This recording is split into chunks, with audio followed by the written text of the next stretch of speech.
Hi guys! Hello! This is for Leo. Welcome dito sa aking channel. Kapalaran 888 Leo. So, titingnan natin kung anong messages, vibration, gabay energy para sa inyong lahat. Titingnan natin Leo anong magsisimula, matatapos ngayong May 4, 2026. Ano ba ang darating na future news para sa'yo? And please comment down below if you resonated guys. And please like, share, and subscribe sa lahat ng mga Leo na bago dito sa channel ko.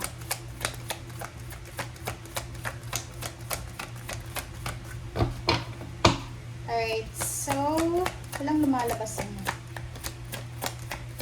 Okay, kumuha na lang tayo dito guys. Alright, so 4, 1, 2, 3, 4, 5. Oh, this is Leo. Okay, Leo. Courthouse, number 10, reverse na 36. Wedding.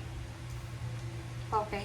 So, ito yung mga possible na mangyayari sa'yo. Unang-una, possible na, like if you are planning na magkaroon ng civil wedding or wedding sa West, sa Korte, sa mayor, sinasabi ng baraha sa'yo na posibleng makatanggap ka ng letter, confirmation about sa wedding, or maybe you're preparing, parang ganon.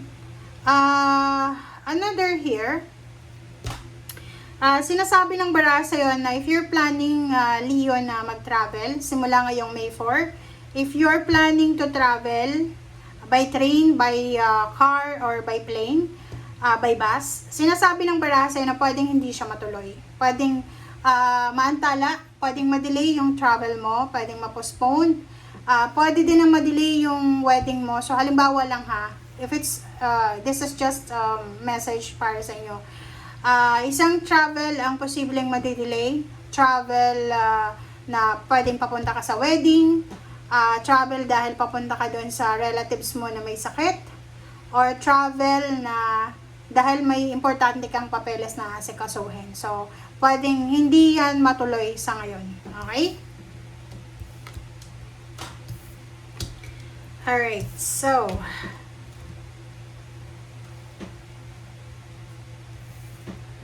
this is for Leo. Tingnan natin.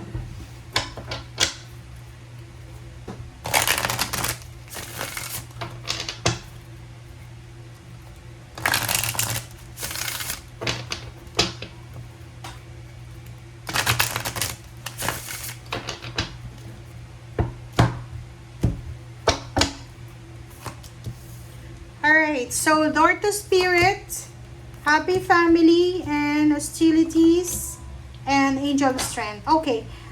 Ang nakikita ko sa'yo dito, 32, this is number 5.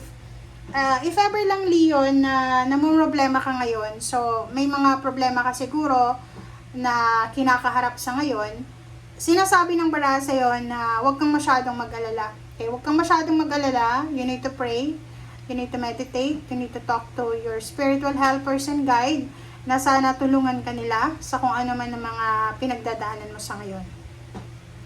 Number 4, stability, 28.5.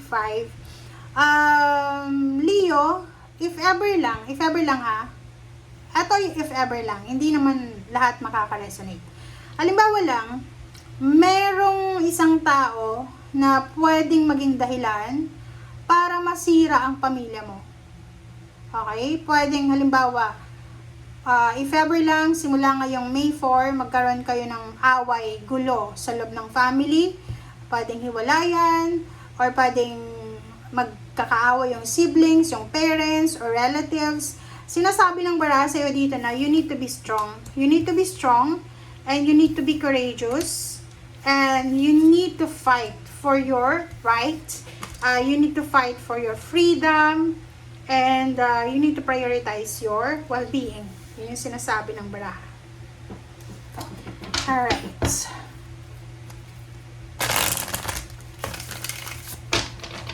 Okay, Leo.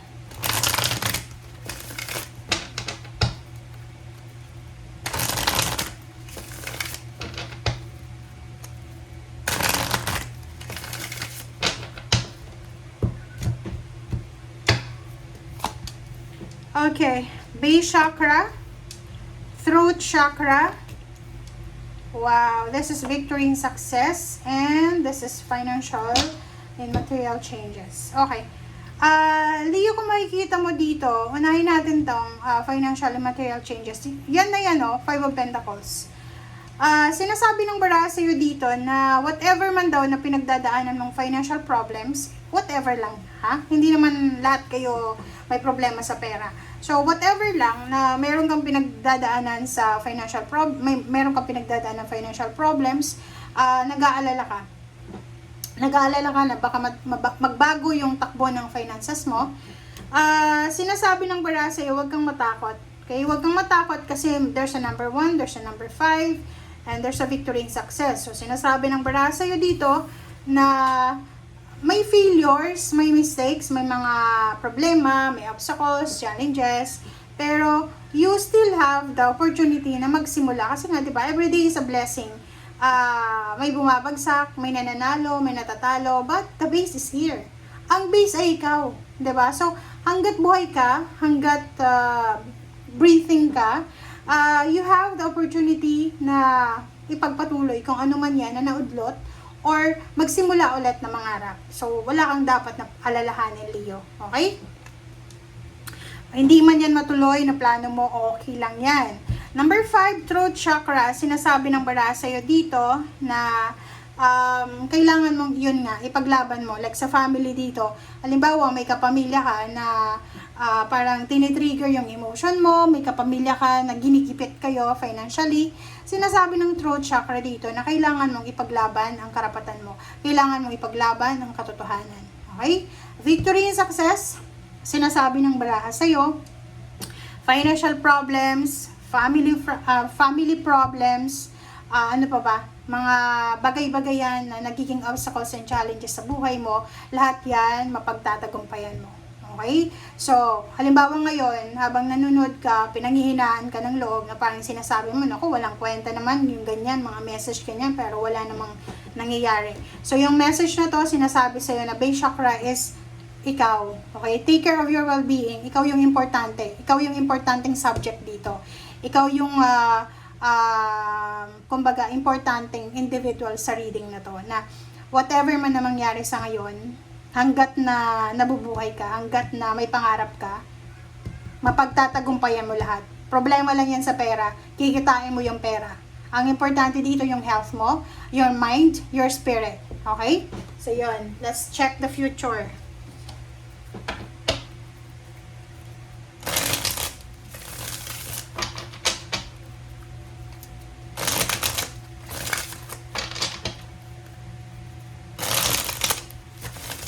Oops, sorry.